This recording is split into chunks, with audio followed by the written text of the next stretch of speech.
सुखदं केवलं ज्ञानमूर्ति द्वन्द्वातीतं गगनसदृशं तत्त्वमस्यादिलक्षणम् एकं नित्यं विमलमचलं सर्वाधि साक्षिभूतं भावातीतं त्रिगुणरहितं सद्गुरुं तं नमामि सद्गुरुं तं नमामि सद्गुरुं तं नमामि। गुरुर्ब्रह्मा गुरुर्विष्णु गुरुर्देवो महेश्वरा गुरु साक्षात् परब्रह्म तस्मै श्री गुरुवे नमः। दत्तात्रेयो हरिकृष्ण उन्मत्तानंददायको दिगंबरो मुनिर्बाल पिशाच्यो ज्ञानसागरः अलंकापुरी पुण्यभूमि पवित्र सिद्धेनांदतो ज्ञानराजा सुपात्र तया आठवीता महापुण्यराशी नमस्कार माझा सद्गुरु ज्ञानेश्वराशी कुंडलिकावरदे हरिविठ्ठल श्री ज्ञानदेव तुकाराम पंढरीनाथ भगवान की जय। माऊली ज्ञानेश्वर महाराज सद्गुरुनाथ महाराज की जय।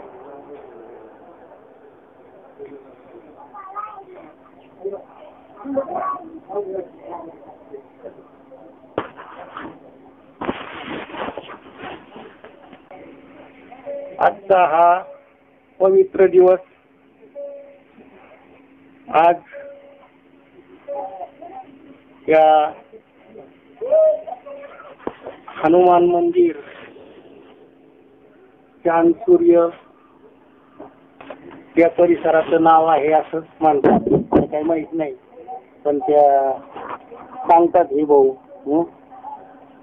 या ठिकाणचा प्रतिवर्षीप्रमाणे असणारा हा सप्ताह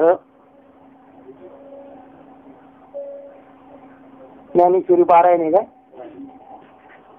आणि अखंड लीला वादन का अखंड हरिनाम सप्ताह नेमकं काय तेव्हा एकदा म्हणलेलं आहे की नाही म्हणजे तुमची चिंतन करतो असं नाही तुम्ही करता ते पण संतांचं म्हणणं असं अखंड हरिनाम सप्ताह आता काही गावाला आपण पाहतो एक टाळ वाजतो आणि विना वाजतो तर टाळ तरी निदान विठ्ठल विठ्ठल विठ्ठल विठ्ठल तरी करत असतो, रामकृष्ण हरी तरी करत असतो। आपल्याला सार्वभौम असं गुरुत्व तुकाराम महाराजांचं लाभलं। सार्वभौम म्हणजे आपण सगळे काय म्हणत असतो जगत गुरु तुकाराम संत तुकाराम महाराज की जय। मग जगत गुरु खरंच जगत गुरु इथं त्यांनी विषय सांगितला त्यांचंच वाक्य उघडा मंत्र जाणा आणि रामकृष्ण हरी म्हणा। पण उघडा मंत्र जाणला का रामकृष्ण हरी म्हणा बरोबर आहे, पण उघडा मंत्र जाणला का जो सगळ्या विश्वाचा चालू आहे तुम्हाला माहिती तुमचं सोडून द्या, यांना माहिती यांचं सोडून द्या, पण जो विश्वाचा उघडा चालू आहे का दाखवून चालू आहे उघडात चालू आहे। मग आपण जगद्गुरु संत तुकाराम महाराज म्हणतो, परंतु त्यांना नेमकं काय म्हणायचंय त्यांनी काय केलंय झाडू संतांचे मार्ग म्हणतो म्हणजे संत ज्या मार्गाने जातात ती पंढरपूरची वाट देहूला जाणारी किंवा अनेक तीर्थाला जाणारी वाट झाडायची का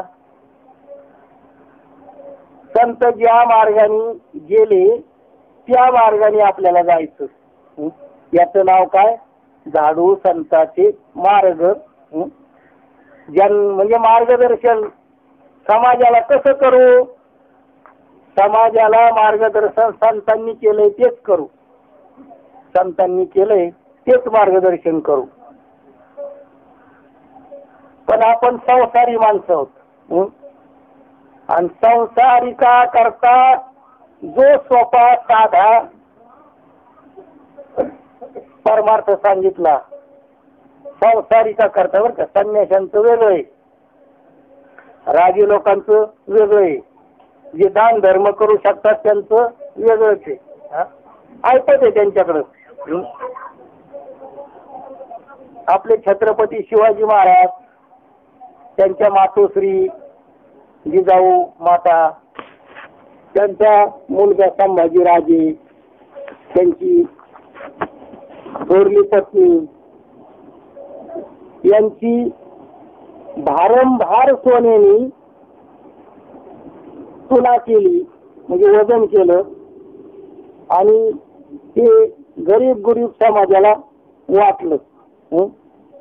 हाय का आपली ऐपत? नाही ना. म्हणजे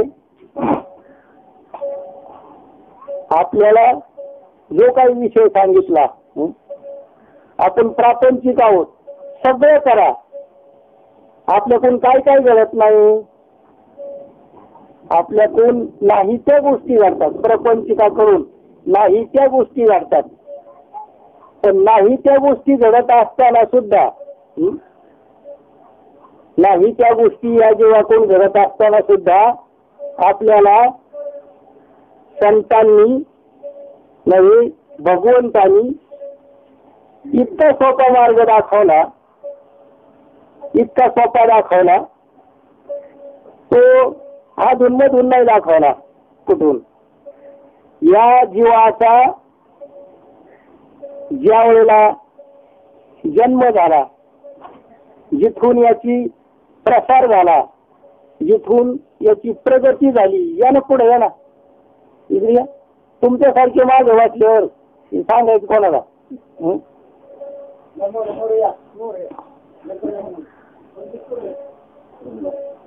या जीवाची जिथून प्रगती झाली, ज्याच्या हातात ते सूत्र दिले तो ब्रह्मदेव, त्या ब्रह्मदेवालाच हा विषय सांगितला. नाम म्हणजे नेमकं काय? नाम म्हणजे नेमकं काय? आता ह्या व्यक्तीला तुम्ही ओळखता ना, त्यांचं नाव काय आहे? सांगा पटकन, लाभच काय पाहिजे?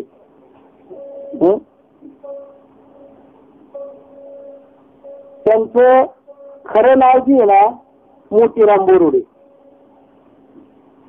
लालबा आपण त्यांना म्हणतो. त्यांची मुलं त्यांना काही वेगळं म्हणत असतील, आप्पा, दादा, भाऊ, नाना, काका, तात्या, काहीतरी म्हणत असतील. मग आता ही आलेली नावं त्यांची खरे का खोटे?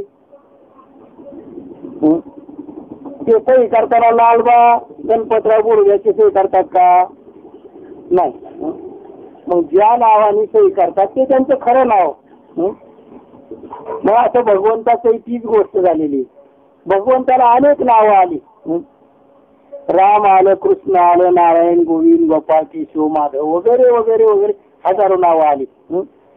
मग ही नावं आपण त्यांचे जप करतो, विष्णू सहस्रनाम म्हणतो वगैरे वगैरे, काय असेल ते त्याचं आपण रात्रंदिवस चिंतन करतो, ज्याला जे आवडेल ते.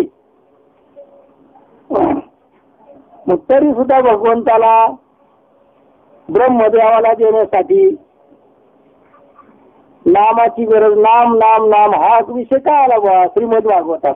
आपण श्रीमद भागवताचा जो पारायण लावतो ना, श्रीमद भागवतासारखा ग्रंथ या पृथ्वी तलावर दुसरा नाही. श्रीमद भागवतासारखा आपण त्याचं जे पारायण करतो, आपले तात्या महापुरुष करत होते आतापर्यंत, त्यांची मुलं तिथून पुढे करतात तो ग्रंथ, आणि त्याच्याच पोटातून निघालेले हे बाकीचे ग्रंथ. एकनाथी भागवत असेल किंवा भगवंता वेदापासून निर्माण झालेली गीता असेल, त्याच्यावर निर्माण झालेला हा ज्ञानेश्वरी ग्रंथ असेल, पण सगळ्यांचं सांगणं एकच. सगळ्यांचं सांगणं नाम घेता राहू नका. आणि पुढे काय हो? कोण सांगतो? तुकाराम महाराज आहे का ना. मग नाम घेता राहू नका. आणि इथं आपली गल्लत झाली. नाम म्हणजे नेमकं काय. तर जे ब्रह्मदेवाला दिलं भगवंतानी या सृष्टी रचनेच्या अगोदर ते नाम, त्याला नाम म्हणतात. आणि बाकी त्याला आपण जे नाम म्हणतो ना, मग त्यांच्यात शक्ती नाही का. आहे ना. अरे त्यांच्या सुद्धा शक्ती आहे.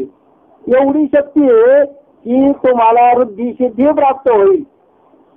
रिद्धी सिद्धी प्राप्त होईल एवढी शक्ती आहे त्या बाकीच्या अवांतर नामामध्ये बरं का. मग तुम्ही दिगंबरा दिगंबरा श्रीपाद वल्लभ दिगंबराचं म्हणा, श्रीराम जयराम म्हणा, विठ्ठल विठ्ठल म्हणा, पांडुरंग पांडुरंग म्हणा, रामकृष्ण हरी म्हणा, काही बी म्हणा. ते एवढं तुम्हाला शक्ती देईल की तुम्हाला वृद्धी सिद्धी प्राप्त होईल. की बाबा आज कुठेही आभाळ नाही, पण थोरात म्हणले आज पाऊस येणार बरं का. संध्याकाळी 7 वाजता पाऊस येणार आहे. यांचा शब्द आहे. त्यांच्या शब्दाला किंमत आहे. भगवंतानी किंमत दिली आणि नक्कीच संध्याकाळी पाऊस आलाच बा. एवढी रिद्धी सिद्धी प्राप्त त्या नामाने होऊ शकते. पण आपल्याला रिद्धी सिद्धी प्राप्त करून पुढे जायचं. जव पुण्याची पावती सरी, मग इंद्रपदाची ही उटी उतरी. अरे इंद्रासारखा राजा जरी झाला असलात ना, पुण्य संपलं की दिला ढकलून. मग ही गोष्ट रिद्धी सिद्धी म्हणजे पुण्य येते. रिद्धी सिद्धी म्हणजे पुण्य. तू भगवंतापासून आलास, असा आलास का, नवाजमा घेऊन आलास का. अरे काही नव्हतं. स्वच्छ असा स्वच्छ असा आलास. ज्या वेळेला तुम्ही चिंतनाला बसता, डोळे झाकून बसता, तुम्हाला सांगितल्या ठिकाणी दृष्टी लावून बसता, तिथून अतिशय प्रखर असा सूर्यालाही लागेल असा प्रकाश तिथून निघतो. तिथून तो प्रकाश निघतो. तुमचे झाकलेले डोळे सुद्धा दिसतात. म्हणजे कसे काय दिसतात. डोळे तर झाकले. अरे ह्या कातड्याच्या डोळ्याचा काही उपयोगच नाही. तिथं कातड्याच्या डोळ्याचा उपयोग नाही. ज्याला ज्ञानचक्षु म्हणतात, जे शंकराचा तृतीय नेत्र आहे, तो डोळा तिथं पाहिजे. त्या डोळ्यांनी पाहण्याची ती क्रिया आहे. मग एवढी सगळी गोष्ट भगवंतानी तुम्हाला दिली. सगळी गोष्ट दिली म्हणजे रिद्धी सिद्धी हे सुद्धा मी सांगितलं. तर ती सुद्धा पुण्याचीच गोष्ट आहे. पुण्य संपलं की ती कमी कमी कमी होती. जर थोडं संपलं की ती त्या इंद्राचं सुद्धा सिंहासन डळमळतं आणि ते काय होतं, कोलमडून पडतं. देव पुण्याची पावती सरे, मग इंद्रपदाची ही उटी उतरे, मग येऊ लागती माघारे मृत्यू लोका. कुठे जाते. अरे पुन्हा जिथं जन्म मृत्यूचं ठिकाणी ना, म्हणजे आपल्या जीवन पडत येत. त्याला पुन्हा पुण्याला सुरुवात. म्हणजे काय, पिपीलिका मार्ग आणि विहंग मार्ग. विहंग म्हणजे पक्षी आणि पिपीलिका म्हणजे मुंगी. त्या मुंगीच्या तिला पुन्हा पुन्हा प्रयत्न करावे लागते फळाकडे जाताना. फळाच्या जवळ जवळ जाती, वारा येतो, कुणी त्या झाडाला हलवतं, कोणाचा धक्का लागतो आणि ती पुन्हा पडती खाली. मग एवढं सगळं होऊन पुन्हा ती आणखीन करायला लागते. मग हे इथं काय सांगितलंय, जाणतेने गुरु भजीजे तेने कृतकारी. जाणता सांगितलं. जाणता म्हणजे कोण, शहाणा. पहिल्या ज्ञानेश्वरीला सुरुवात होण्याच्या अगोदरची सुरुवात गोळी येतात पहिल्याच अध्यायाच्या. जाणतेने गुरु भजीजे तेने कृतकारी होईजे, जैसे मूळ सिंचने सहजे शाखा पल्लव संतोषती. मग आता भक्तीचं मूळ काय, संताकडे जाण्याचं मूळ काय, भगवंताचं मूळ काय,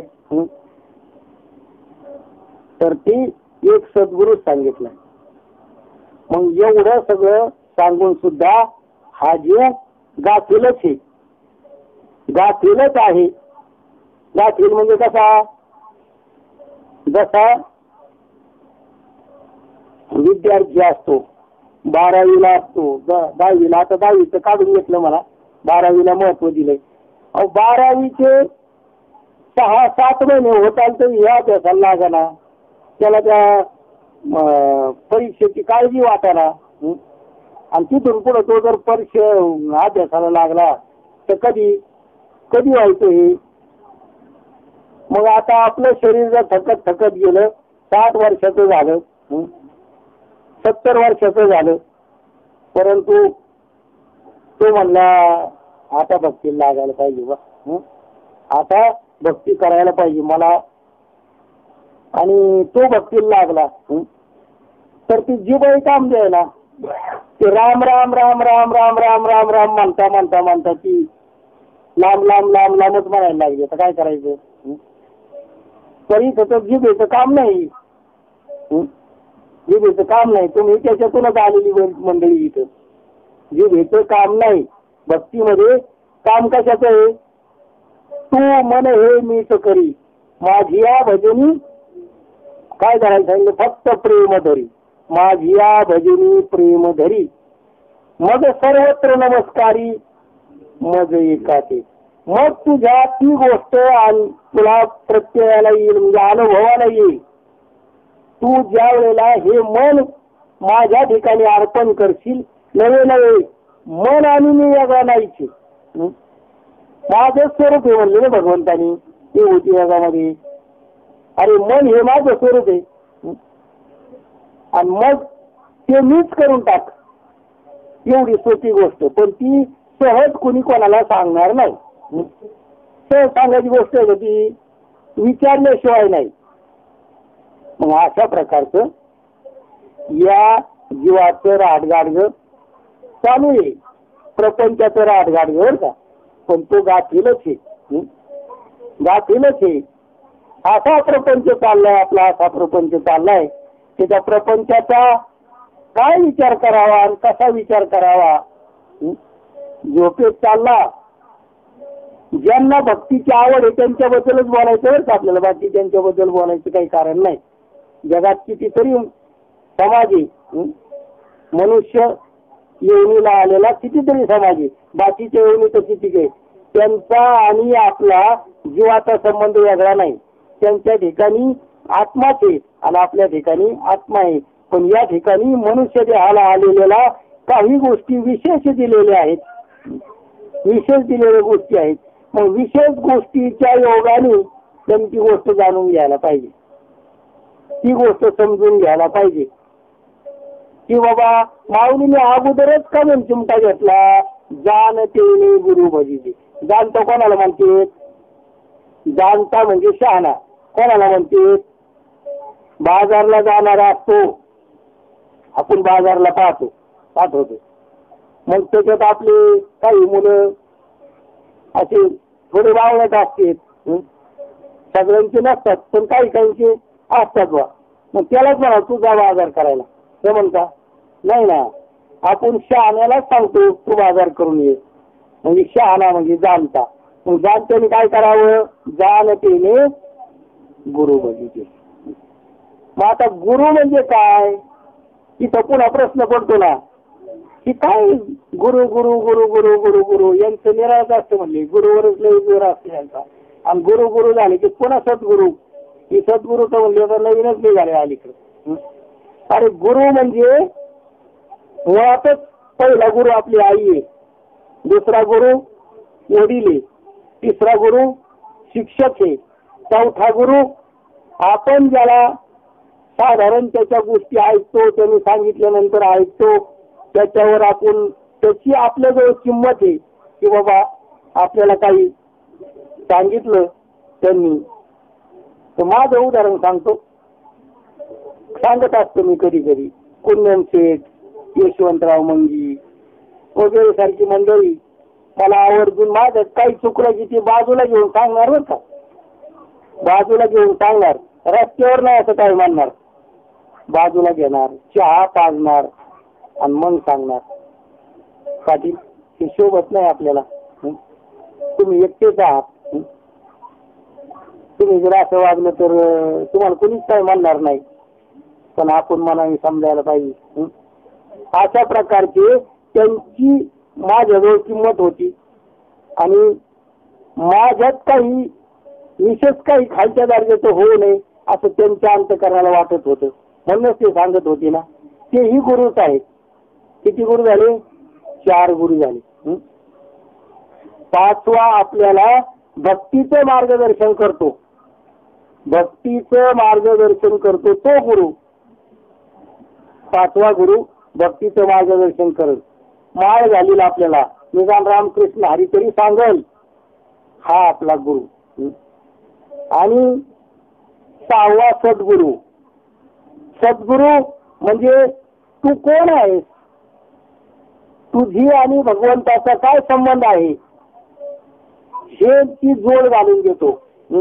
तू नेमका कोण आहे, ज्याला जाणल्यानंतर तुझा उद्धार होईल. ज्याला जाणल्यानंतर नव्हे, तुलाच जाणल्यानंतर. तू स्वतःला जाणून घेतलं की देव जाणला. देव आणि तू वेगळाच नाही हे जो आपल्याला समजावून देतो तो सद्गुरू. मग आपला प्रपंच कसा चाललाय?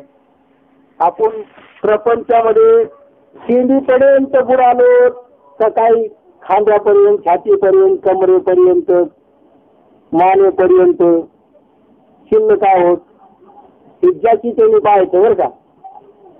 तिथं काय मोजमाप पट्टी किंवा टीप लावायची गरज नाही. ज्याचा त्याला टीप लावता येतो. ज्याचा चेहरा ज्याला त्याला आरशामध्ये दिसतो असा आपला प्रपंच चालू आहे. असा आपला प्रपंच चालू आहे. आणि या प्रपंचामध्ये या अशी गोष्ट झाली, विचार करण्यासारखीच गोष्ट नाही राहिली. कशी?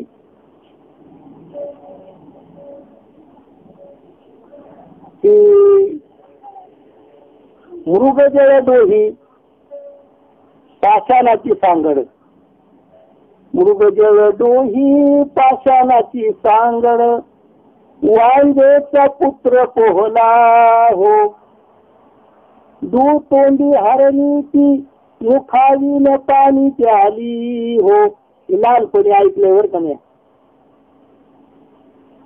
चिंचेच्या पानावर देऊळ रचिले, आधी कळस मग पाया हो. आधी कळस मग पाया हो. आधी कळस मग पाया हो. चिंचेच्या पानावर देऊळ रचिले, आधी कळस मग पाया हो. आता ज्यांनी हे रचलं असेल त्याची काय बुद्धी असेल? चिंचेच्या पानावर देऊळ रचलं म्हणले आणि आधी काय केलं? कळस तयार केला आणि मग पाया. आता हा पाया कोणता, कळस कोणता? तुम्ही थोडक्यात पाहिला असेल, पाऊस पडतो, पहिला पाऊस पडतो आणि डबके साचते. काही ठिकाणी कठीण खडक असतो, पाणी लवकर जिरत नाही, 8-15 दिवस साचतं. आणि मग तिथं त्याच दिवशी रात्री बऱ्याच बेंकळ्या जमात्यात आणि मग रात्रभर टार टार टार टार टार टार चालू असतं. आणि त्या बेंकोळ्या त्या पाण्यामध्ये काय करतात? अंडे घालतात, जाळी बनवतात, जाळी. आणि ती 2 दिवस राहिली त्या जाळीमध्ये बारीक असे काळे काळे काळे काळे कण दिसायला लागतात. तो गर्भ बर का, त्या बेंकोळीचा गर्भ. तसंच आपलं बी, पण आपलं आपल्याला सांगता येत नाही, दाखवता येत नाही, बेंकोळीचं प्रत्यक्ष पाहता येतं. मग आधी काय तयार होतं? ते अंड फुटतं का 1-2-4 दिवसांनी आणि त्याच्यात ती बारीक वळवळ वळवळ वळवळ करायला लागतं. डोकं असतं, डोकं. मग माझं शेपूट असतं, त्याला आपण डोक मासा म्हणतो. तर ते बेंकुळीचं पिल्लू असतं, गर्भ असतो, त्याचं डोकं असतं आणि माझं शेपूट असतं. डोकं म्हणजे कळस आधी कळस आणि आपलंही तसंच आहे, आपलंही तसंच आहे. आणि मग त्या शेपटाला पुढे मग अवयव फुटतात, म्हणजे पाय फुटतात, पोट तयार होतं, मागचे पाय फुटतात. आणि मग ते तेवढं तयार होऊन ते थोडस व्यवस्थित झालं की ते शेपूट गळून पडतं. मग पहा झाली बिलकुल तयार. आपलं बी तसंच आहे. विचारा कोणत्याही डॉक्टरला जाऊन. आपलं कसं आहे, आपल्याला सुद्धा शेपूट असतं जन्मताच. म्हणजे पण तयार आधी काय होतं, मला मुद्दा काय, आधी कळस माझं पाया, हे डोकं तयार होतं आधी. त्या शरीरात आधी डोकं तयार होतं आणि मग शेवटी पाया, म्हणजे पाठीमागचा भाग. मग आपलंही असंच चाललंय. एवढा प्रपंच चाललाय, काचं कोचे खाऊन चाललाय, रात्रंदिवस चाललाय. रात्री ज्याच्याकडे 12 वाजता लाईट येते ना, मग त्यांची कशी तारमळ होती बघा. 2-3 दिवस लाईटच नसावा आणि मग 12 वाजता लाईट यावा, आणि 12 वाजता नाही 9 वाजताच लाईट यावा. त्या कीर्तनाला किती येतील बघा. इतकं आपलं चाललंय. पण कसं चाललंय, असं चाललंय. माऊलींनी 9व्या अध्यायात, मी आता जी ओळी घेतली ना त्याच्या अगोदर अशा ओळ्या टाकल्यात माऊलींनी की पाहे पा दूध पवित्र आणि गोड, पाशी त्वचेच्या पदरा आड, तरी ते आव्हेरून गोचिड अशुद्ध का काय न सिविती. अरे बाबा, ते गोचिड नाहीत का, गोचिड ते अशुद्ध म्हणजे रक्त. संस्कृत मध्ये रक्ताला काय म्हणजे अशुद्ध. ते अशुद्ध नाहीत का, पीठ अशुद्ध सेवन करीत नाहीत का. मग प्रपंचामध्ये काय शुद्ध आहे. माऊलींनी कोणाला ओळी सांगितली, पाहे पा दूध पवित्र आणि गोड, काशी अगदी जवळच त्वचेच्या पदराच्या आड. काशेला गुची असतो ना, पदराच्या आडच ती दूध आहे ना. थोडी सोन आतमध्ये जर घातली तर लगेच ते दूध येऊ शकतं. पण ते गोचिड, गोचिड म्हणजे माझ्यासारखा, तुमच्यासारखा नको. मला काही कळायला, तुमचं नाव घेतलं, तुमचा राग पुढे ओढून घेऊ. माझ्यासारखा त्या प्रपंचात गुंतलेला बघतो का. अरे देव सदा जवळीच वसे, त्याला जी जन कैसे पिसे, आणि पाहू जाती देशोदेशी, आणि जन आपाई पडतात. असं का म्हणून सांगितलं. अरे त्याला पाहायला जातात देशोदेशी. आता नव्हते गेले का त्या कुठं, ऐका लक्षात, संक्रांतीला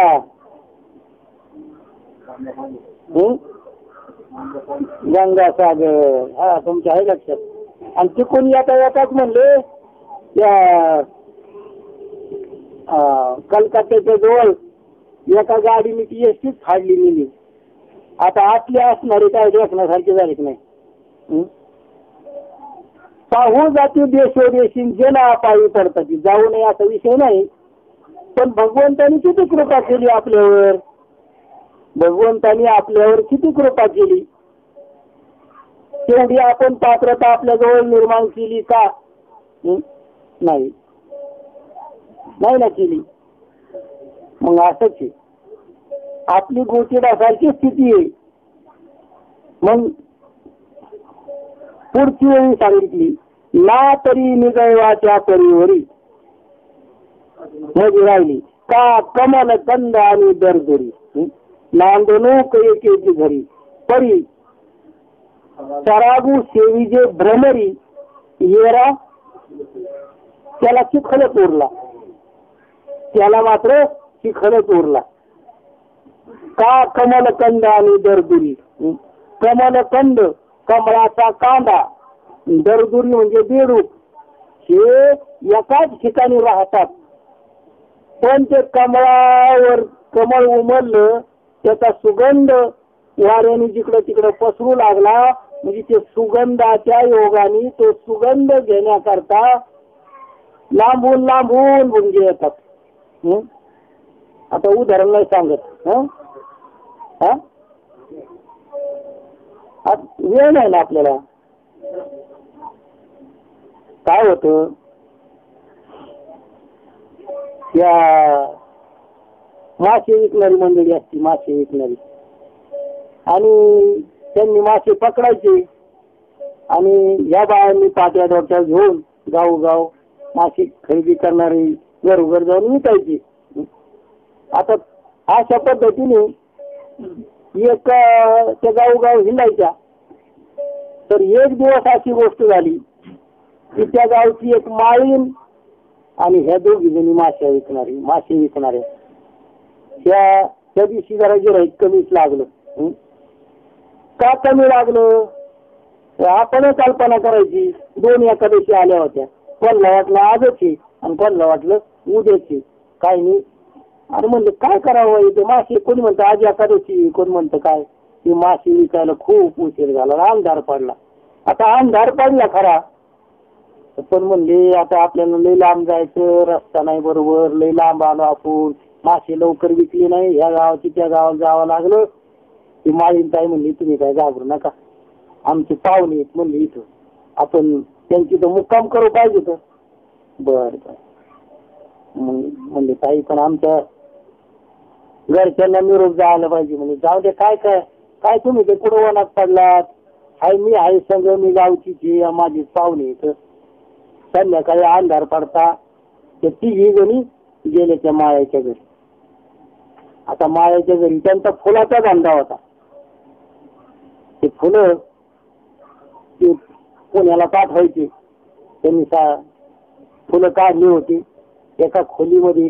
ते सगळा माल लावून ठेवला होता. म्हणजे सकाळच्या पारी गाडी आली की भरून द्यायचा. आता हे संध्याकाळी जेवण खावणं झाली. म्हणली इकडच्या खोलीमध्ये पाहुणे बाई तुम्ही झोपा. मालकीन मी त्या खोलीमध्ये त्यांना सोबत आली. त्या 4 जणी तिथं झोपल्या खऱ्या, पण यांच्या माशाच्या पाट्या. आता ते माशाच्या पाट्या बाहेर ठेवल्या होत्या आणि वर ठेवल्या होत्या पात्र्यावर. नको कुत्रे बित्रे येतील कुणी म्हणून वर पात्र्यावर ठेवल्या. आता यांना 10 वाजल्या, 11 वाजल्या, 12 वाजल्या, एकही वाजत आला. ह्या दोघी जणी काही झोप यायला. काय घाण वाज चाललाय म्हणली, काय घाण वाज चाललाय. कशाचा, फुलांचा घाण वाज सुटलाय म्हणली. आणि कशी आपल्याला झोप यायला. आपल्याला रोजचा सवय काय, त्या माशाच्या पाट्या उशाला घेऊन झोपायची. म्हणजे त्याच खोलीत माशाच्या पाट्या भरलेल्या आणि त्याच खोलीत झोपायचं. आपल्याला बाहेर झोपत जी तिला सांगायची तिला. मग लगेच 2 जणी उठल्या गेल्या बाहेर. आणि मग त्यांनी काय केलं, मला तर दिवस तर झोप नाही यायची. म्हणजे हळू त्या माशाच्या पाट्या काढल्या आणि घरात आणल्या आणि त्या माशाच्या पाट्या तोंडावर घेऊन झोपल्या. आणि मग लागल्या ना गोरायला. मग गोरायला लागल्या गोचिड. असंच आहे आपलं पंढरपूरला जरी